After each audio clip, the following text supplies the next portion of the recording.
Welcome dear students. Today we will learn auxiliary verbs. Auxiliary verbs are also called helping verbs, and helping verbs play important role in English language. So let us see the definition of auxiliary verb. The verb which help main verb is called helping verb. This is a very simple definition of helping verb. And there are two types of auxiliary verb: primary auxiliaries and secondary auxiliaries. विद्यार्थी मित्रांनो, या व्हिडिओमध्ये आपण आज इंग्रजीमधील जे सहाय्यकारी क्रियापद आहेत ते शिकणार आहोत. सहाय्यकारी क्रियापदाच्या मराठी आणि इंग्रजी नावामध्येच त्यांचा अर्थ समावलेला आहे. इंग्रजीमध्ये हेल्पिंग म्हणतात, त्यालाच आपण मराठीमध्ये सहाय्य म्हणतो. म्हणजेच काय, मुख्य क्रियापदाला जे क्रियापद सहाय्य करतं त्यांना सहाय्यकारी क्रियापद म्हणतात. आणि त्याच सहाय्यकारी क्रियापदांचा आपल्याला या ठिकाणी अभ्यास करायचा आहे. So before going to discuss all auxiliary verbs in detail, I would like to tell you that there are two basic types of auxiliary verbs. First is primary auxiliaries and second is modal auxiliaries. But in this video we will only deal with the primary auxiliaries. ऑक्झिलरीचे साधारणतः दोन प्रकार पडतात, ते म्हणजे primary auxiliary आणि दुसरं म्हणजे model auxiliary. पण आपण या व्हिडिओमध्ये फक्त प्रायमरी ऑक्झिलरी बघणार आहोत.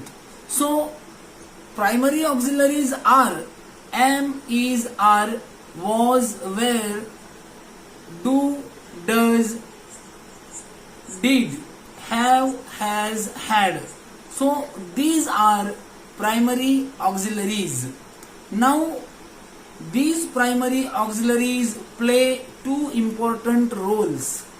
विद्यार्थी मित्र हो, हे प्राथमिक सहाय्यकारी क्रियापदे जे आहेत ते प्रामुख्याने दोन कार्य करतात. पहिलं कार्य म्हणजे helping the main verb and second is completing the meaning on their own. म्हणजे काय, पहिलं कार्य त्यांचं हे आहे, सहाय्यकारी क्रियापद हे प्राथमिक सहाय्यकारी क्रियापद हे मुख्य क्रियापदाला वाक्याला अर्थ पूर्ण करण्यासाठी सहाय्य करतात. आणि त्यांचं दुसरं कार्य जे आहे ते म्हणजे मुख्य क्रियापद जरी नसलं तरी ते स्वतः देखील वाक्याला अर्थ पूर्ण करून देण्यास सक्षम असतात. तर अशा प्रकारे हे असतं. तर विद्यार्थी मित्र हो, उदाहरणाखातीर किंवा उदाहरण म्हणून आपण एक वाक्य तुम्हाला मी सांगतो. एम, इज, आर जसं आहे, आता आपण इज घेऊ. He is a boy. आता या वाक्यामध्ये फक्त सहाय्यकारी क्रियापद आहे इज. इथे मुख्य क्रियापद कोणतं नाही. But still this sentence completes the meaning. The reader gets meaning out of it.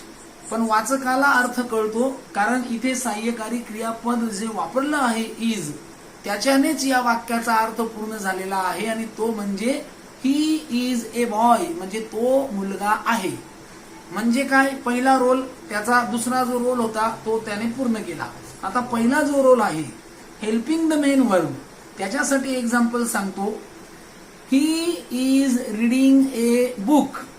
Now in this sentence you will see that there are two verbs. One is auxiliary verb is and second is reading. Reading हे मुख्य क्रियापद आहे आणि त्याला सहाय्य करणारं जे क्रियापद येथे आहे ते is आहे. तर अशा प्रकारे सहाय्यकारी क्रियापद हे कशा प्रकारे दोन प्रकारे रोल करू शकतात याच्यासाठी मी तुम्हाला हे उदाहरण सांगितलं. विद्यार्थी मित्र हो, आता तुम्हाला या प्राथमिक सहाय्यकारी क्रियापदांमध्ये जे प्रामुख्याने तीन प्रकार पडतात त्याच्याविषयी मी थोडक्यात सांगतो. ते तीन प्रकार म्हणजे टू बीज फॉर्म, मी आधी जे तुम्हाला सांगितले ते एकंदरीत सर्व सहाय्यकारी क्रियापद सांगितले प्राथमिक, पण आता आपण त्याचं वर्गीकरण करून तुम्हाला एक एक प्रकारात कसे असतात आणि त्यांचा वापर कसा होतो हे मी सांगण्याचा प्रयत्न करणार आहे. So first of all we have to see to be's form. Now these are very common forms but we have to deal again. So in to be's form there are am, is, are, was, were. हे या to बीच्या form मध्ये येतात. आता am, is, are, was आणि were हे 5 auxiliaries या to बीच्या फॉर्म मध्ये येतात. आता विद्यार्थी मित्र हो, यांचा शब्दशः अर्थ जो आहे तो सारखाच असतो. टू बीचे फॉर्म म्हणजेच काय, असणे किंवा आहे या अर्थाने.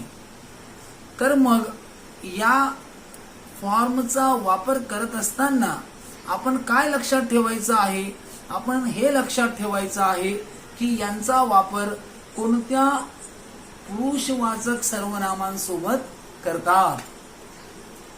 And you know that we have already studied personal pronoun in the previous video. आणि आपण मागच्या व्हिडिओमध्ये पर्सनल प्रोनाउन बघितलेला आहे. तर बघा मग am चा वापर, आता am, is, are या तिघांचा अर्थ आहे असणे असाच होतो, तो तसाच घ्यायचा आहे.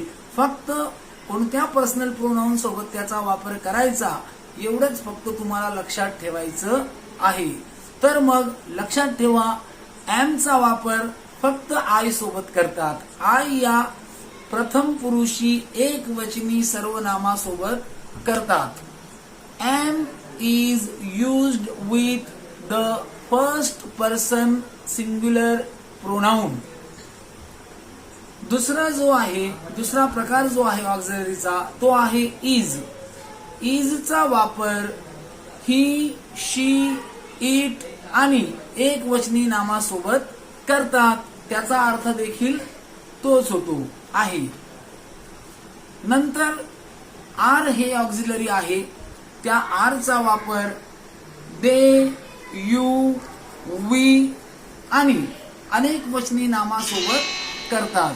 तर अशा प्रकारे हे तुम्हाला लक्षात ठेवायचं आहे की कोणत्या सहाय्यकारी क्रियापदाचा वापर कशात करतात. आणि विद्यार्थी मित्र हो, हे सर्व वर्तमान काळात वापरावयाचे सहाय्यकारी क्रियापद आहेत. आता याचं एकाचं उदाहरण मी तुम्हाला 2 प्रकारे सांगतो. ज्याप्रमाणे मी तुम्हाला सांगितलं की auxiliary verbs play 2 roles. Therefore, I am giving here 2 examples of each auxiliary by showing you that how they play their 2 types of role. तर बघा मग पहिलं उदाहरण आपण am चं घेऊ. I am a boy. मी मुलगा आहे. आता याच्यामध्ये am नेच अर्थ पूर्ण केलेला आहे. दुसरं वाक्य घेऊ. I am reading a book. मी पुस्तक वाचत आहे. आता रीडिंग हे मुख्य क्रियापद आहे आणि am हे सहाय्यकारी क्रियापद आहे. तर अशा प्रकारे या दोघांचा वापर इथे होताना आपल्याला दिसतो. आता दुसरं जे सहाय्यकारी क्रियापद आहे ते आहे is. आता इजचं तुम्हाला पहिलं एक्झाम्पल घेतो. शी इज माय सिस्टर. ती माझी बहीण आहे. आता इथे सहाय्यकारी क्रियापद फक्त इज आहे. दुसरं मुख्य क्रियापद या वाक्यात नाही, तरी याने वाक्याचा अर्थ पूर्ण केला. दुसरं वाक्य जे आहे, शी इज मेकिंग अ टी. ती चहा बनवत आहे. आता इथे इज हे सहाय्यकारी क्रियापद आहे आणि मेकिंग हे मुख्य क्रियापद आहे. तिसरं ऑक्झिलरी वर्ब आहे आर. आता आरचं उदाहरण जर घ्यायचं ठरलं, दे आर माय फ्रेंड. ते माझे मित्र आहेत. आता इथे फक्त सहाय्यकारी क्रियापद आहे, पण तरी देखील त्याने वाक्याचा अर्थ पूर्ण केलेला आहे. पुढचं वाक्य जर घ्यायचं ठरलं, दे आर डुईंग किंवा दे आर प्लेइंग क्रिकेट. ते क्रिकेट खेळत आहेत. इथे आर हे सहाय्यकारी क्रियापद आहे अँड इट हेल्प्स और it is helping the main verb playing. Playing या मुख्य क्रियापदाला आर हे सहाय्यकारी क्रियापद या वाक्यामध्ये मदत करत आहे. तर अशा प्रकारे दोन प्रकारे कसे ते रोल पूर्ण करतात याचा अर्थ मी तुम्हाला थोडक्यात सांगितला. विद्यार्थी मित्र, हे झाले टू बी चे वर्तमान काळामध्ये वापरावयाचे ऑक्झिलरीचे रूप. आता टू बीच्याच फॉर्म मध्ये जे भूतकाळात वापरावयाचे ऑक्झिलरी आहेत ते आहेत वॉज आणि वेअर. वॉज आणि वेअर हे भूतकाळात वापरावयाचे आहे. It simply means that the action was happened in the past. To be म्हणजे असणे. आता हे टू बीचे भूतकाळात वापरावयाचे रूपे आहेत. म्हणजेच काय, तिथे असणे तर इथे काय होईल, होते. तिथे असणे तर इथे काय होईल, होते. म्हणजे एम इज आर यांचा शब्दशः अर्थ आपण घेतला की आहे, तसं वॉज आणि वेअरचा अर्थ काय होईल, होते. मग इथे सुद्धा here we also have to learn important thing that is only that with whom they should be used. कोणासोबत त्यांचा वापर करायचा आहे इतकंच आपल्याला लक्षात ठेवायचं आहे. चला तर मग आधी वॉज बघू. वॉजचा वापर भूतकाळामध्ये, साध्या भूतकाळामध्ये आय, ही, शी, इट आणि एक वचनी नामासोबत करतात. आणि वेअरचा वापर दे, वी, यू आणि अनेक वचनी नामासोबत करतात. मग चला उदाहरण पाहू. वॉजचं उदाहरण बघू आधी आपण. I was A student. आता या वाक्यामध्ये मुख्य क्रियापद कोणतंही नाही, फक्त काय आहे, was. But it completes the meaning of sentence. पण तरी सुद्धा या वाक्याने अर्थ पूर्ण केलेला आहे. आय वॉज ए स्टुडंट म्हणजे मी विद्यार्थी होतो. दुसरं वाक्य घ्यायचं जर ठरलं तर I was studying in Jognipada Ashram school. आता इथे स्टडीइंग हे मुख्य क्रियापद आहे आणि त्याला मदत केलेली आहे वॉज या सहाय्यकारी क्रियापदाने. तर अशा प्रकारे हे दोन्ही उदाहरण हे दर्शवतात की कशा प्रकारे इथे सुद्धा दोन प्रकारे ते रोल करतात. दुसरं जे ऑक्झिलरी आहे वेअर, त्याचं उदाहरण बघू. They were farmers. आता या वाक्यामध्ये सुद्धा मुख्य क्रियापद कोणतंही नाही. It has only auxiliary verb that is were. They were farmers म्हणजे ते शेतकरी होते. आता पुढचं वाक्य जर बघितलं, they were farmers who was working किंवा the farmers were working on the field. आता याच्यामध्ये वेअर हे सहाय्यकारी क्रियापद आहे आणि त्या सहाय्यकारी क्रियापदाने वर्किंग या मुख्य क्रियापदाला मदत केलेली आहे. तर अशा प्रकारे वॉज आणि वेअर यांचा वापर भूतकाळामध्ये या आशयाने करतात. तर विद्यार्थी मित्र हो, हे 5 प्रकार टू बी चे रूप म्हणून ओळखले जातात. एम इज आर म्हणजे आहे आणि वॉज वेअर हे म्हणजे होते. एवढंच तुम्हाला याच्यात लक्षात ठेवायचं आहे. आता आणि यांचा वापर वेगवेगळ्या ठिकाणी देखील केला जातो. चेंज द व्हॉइस करताना सुद्धा यांचा वापर केला जातो. चालू वर्तमान काळात, चालू भूतकाळात देखील या 5ही ऑक्झिलरींचा वापर केला जातो. पण त्याचे जास्त मी या ठिकाणी सांगणार नाही, कारण आपण काळांवर स्वतंत्र व्हिडिओ बनवणार आहोत आणि त्याच्यामध्ये डिटेल माहिती मी तुम्हाला देणार आहे. तर आता आपण सहाय्यकारी क्रियापदांचा जो दुसरा भाग आहे टू बीच्या नंतर, टू बीच्या फॉर्म नंतर तो बघणार आहोत आणि तो आहे टू हॅव्ज फॉर्म म्हणजे टू हॅव ची रूपे. एक लक्षात घ्या, आपण प्रायमरी ऑक्झिलरी पाहत आहोत आणि प्रायमरी ऑक्झिलरी मध्ये 3 प्रकार आहेत.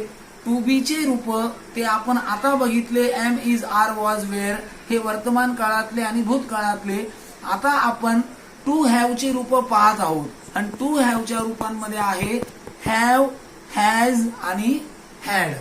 Now they also play two way role. आता हे सुद्धा 2 प्रकारे कार्य करतात, पण सर्वप्रथम त्यांचा शब्दशः अर्थ आपण समजून घेऊया.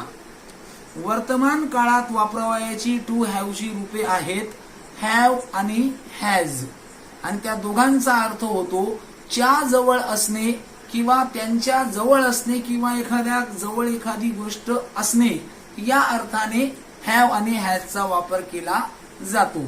चला तर मग आधी हॅवचं बघू. आता इथे सुद्धा आपल्याला हे लक्षात घ्यायचं आहे की कोणासोबत हॅवचा वापर केला जातो.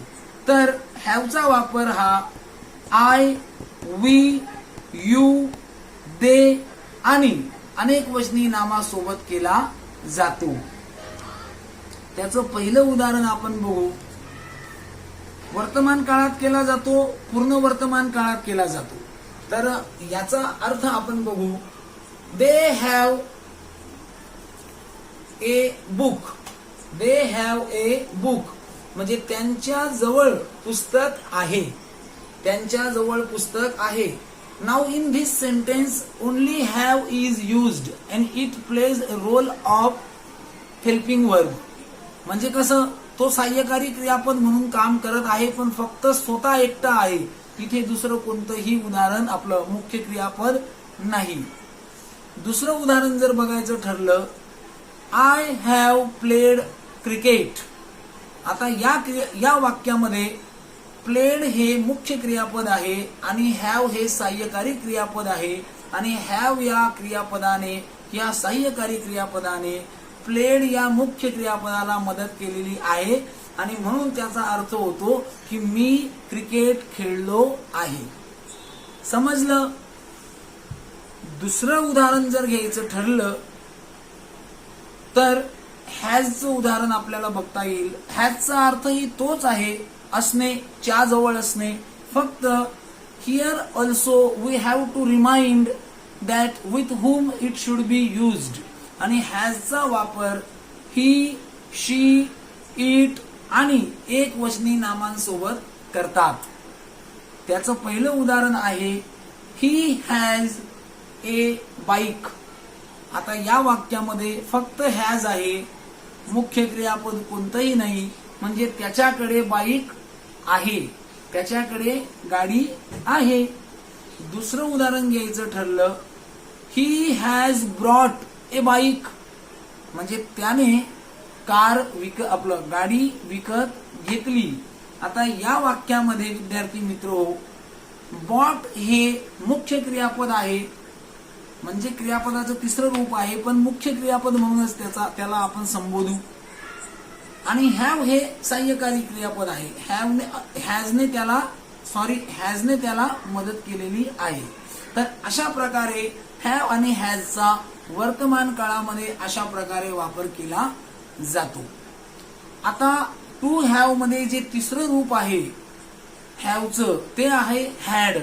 आणि या हॅडचा वापर भूतकाळामध्ये आणि पूर्ण भूतकाळामध्ये केला जातो. ज्याप्रमाणे हॅव आणि हॅज म्हणजे च्या जवळ असणे असा होतो, तर हॅड म्हणजेच भूतकाळ, म्हणजे त्याचा अर्थ काय होईल, च्या जवळ होते किंवा च्याकडे होते. चला तर मग याचंही उदाहरण बघू. पहिलं, आणि लक्षात ठेवा, हॅडचा वापर सर्व प्रकारच्या पर्सनल प्रोनाउन सोबत करतात, फक्त भूतकाळामध्ये. तर हॅडचा वापर सर्वांसोबत करतात हे लक्षात ठेवा. पहिलं उदाहरण त्याचं बघू. He had A car. त्याच्याकडे कार होती. आता या वाक्यामध्ये मुख्य क्रियापद काहीही नाही, पण वाक्याचा अर्थ पूर्ण होत आहे. दुसरं उदाहरण घ्यायचं ठरलं, he had won the match. आता याच्यामध्ये म्हणजे या वाक्यामध्ये हॅड हे सहाय्यकारी क्रियापद आहे आणि ते वोन या मुख्य क्रियापदाला मदत करत आहे, म्हणजे तो मॅच जिंकलेला होता. तर अशा प्रकारे याचा भूतकाळामध्ये वापर केला जाऊ शकतो. याचे प्रश्न उत्तर सुद्धा आपल्याला करता येतील. प्रश्न उत्तर सुद्धा आपल्याला करता येतील, ते मी व्हिडिओच्या शेवटी सांगेल. तर तिसरा प्रकार आता आपण बघू आणि तो आहे तिसरा प्रकार बघू तो आहे टू डूज फॉर्म. म्हणजे आपण काय बघतो आहे प्रायमरी व्होकॅब्युलरी प्रायमरी ऑक्झिलरी. त्याच्यात आपण टू बी चे रूप बघितले, टू हॅव चे रूप बघितले आणि आता आपण बघत आहोत टू डू ची रूपे. सर्वप्रथम टू डू म्हणजे काय हे समजून घ्या विद्यार्थी मित्र. डू म्हणजे करणे. डूचा शब्दशः अर्थ आहे करणे, एखादी गोष्ट करणे, कृती करणे, क्रिया करणे. तर याचे देखील वर्तमान काळात 2 रूप आहेत आणि भूतकाळामध्ये 1 रूप आहे. चला तर मग आपण वर्तमान काळातले रूप बघू. सर्वप्रथम आपण घेऊ डू. आता डूचा शब्दशः अर्थ आहे करणे. वर्तमान काळात काय अर्थ आहे करणे. मग आता वर्तमान काळामध्ये डूचा वापर हा आय, वी, यू, दे आणि अनेक वचनी नामासोबत करतात. त्याचं पहिलं उदाहरण आपण बघू. I do my work. तर या वाक्यामध्ये डू हे सहाय्यकारी क्रियापद आहे आणि अर्थ पूर्ण होत आहे. मी माझे काम करतो. दुसरं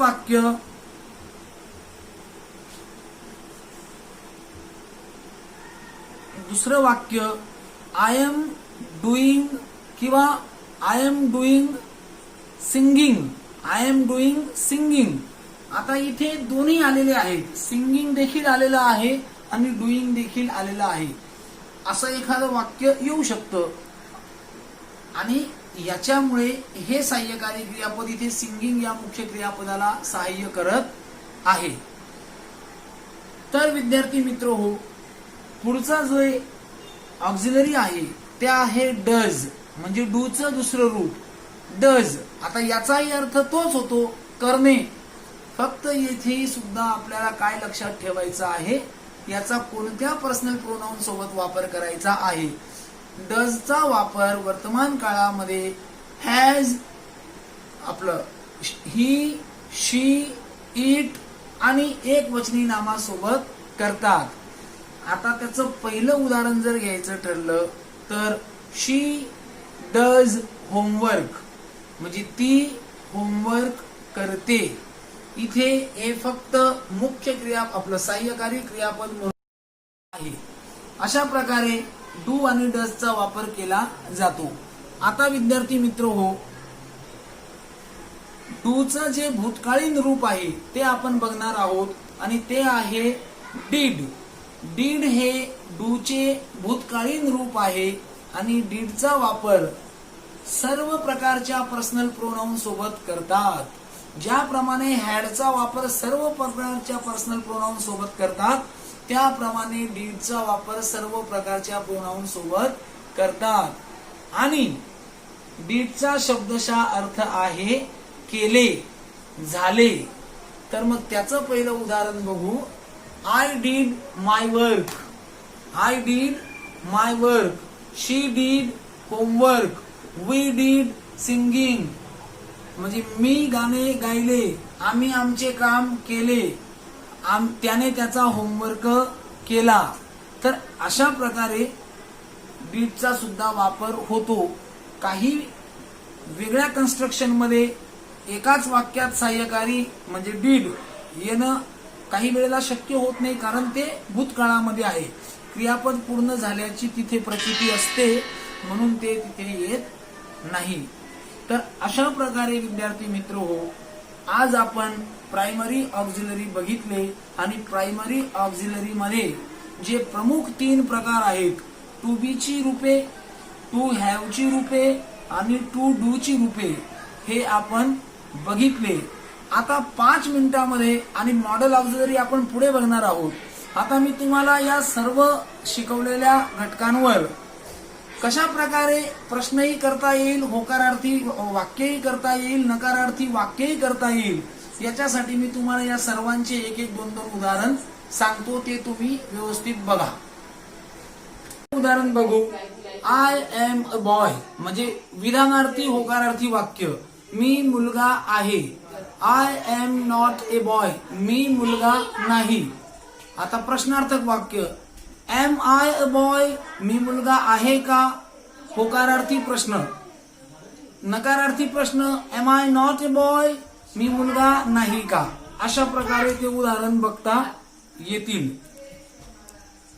दुसरं उदाहरण इजचं घेऊ. ही इज ए स्टुडंट, तो विद्यार्थी आहे. He is not A student, तो विद्यार्थी नाही. इज ही ए स्टुडंट, तो विद्यार्थी आहे का? प्रश्न होकारार्थी प्रश्न. आता नकारार्थी प्रश्नार्थक वाक्य, is he not A student, तो विद्यार्थी नाही का? तिसरं उदाहरण, पुढचं उदाहरण आरचं पाहू आपण. दे आर माय फ्रेंड्स, विधानार्थी होकारार्थी वाक्य, ते माझे मित्र आहेत. नकारार्थी वाक्य, they are not my friends, ते माझे मित्र नाहीत. प्रश्न होकारार्थी प्रश्नार्थक वाक्य, आर दे माय फ्रेंड्स, ते माझे मित्र आहेत का? नकारार्थी प्रश्नार्थक वाक्य, are they not my friends, ते माझे मित्र नाहीत का? पुढचं टू हॅवचे उदाहरण बघू. आय हॅव अ पेन, माझ्याकडे पेन आहे. I have not a pen, माझ्याकडे पेन नाही. हॅव आय अ पेन, माझ्याकडे पेन आहे का? Have I not a pen, माझ्याकडे पेन नाही का? पुढचं हॅज, होकारार्थी किंवा विधानार्थी वाक्य, शी हॅज अ ड्रेस, तिच्याकडे ड्रेस आहे. नकारार्थी वाक्य, she has not a dress, तिच्याकडे ड्रेस नाही. होकारार्थी प्रश्नार्थक वाक्य, हॅज शी अ ड्रेस, तिच्याकडे ड्रेस आहे का? नकारार्थी प्रश्नार्थक वाक्य, has she not a dress, तिच्याकडे ड्रेस नाही का? पुढचे उदाहरण आपण डूचे पाहू. आय डू माय वर्क, मी माझे काम करतो. आय डू नॉट वर्क, मी काम करत नाही. होकारार्थी प्रश्न, डू आय वर्क, मी काम करतो का? डू आय नॉट वर्क, मी काम करत नाही का? Does, he does his work, होकारार्थी विधानार्थी वाक्य, ही डज हिज वर्क, तो त्याचे काम करतो. नकारार्थी, ही डज नॉट वर्क, तो काम करत नाही. प्रश्नार्थक होकारार्थी प्रश्नार्थक वाक्य, डज ही वर्क, तो काम करतो का? नकारार्थी प्रश्नार्थक वाक्य, डज ही नॉट वर्क, तो काम करत नाही का? आता डीडचं उदाहरण, होकारार्थी विधानार्थी वाक्य, आय डीड माय वर्क, मी माझे काम केले. नकारार्थी वाक्य, आय डीड नॉट वर्क, मी काम केले नाही. होकारार्थी प्रश्नार्थक वाक्य, डिड आय वर्क, मी काम केले का? नकारार्थी प्रश्नार्थक वाक्य, डिड आय नॉट वर्क. तर अशा प्रकारे हे सर्व प्रकारे वाक्य आपल्याला म्हणजे या सहाय्यकारी क्रियापदांचा वापर करून 4 प्रकारामध्ये वाक्य आपल्याला करता येतात.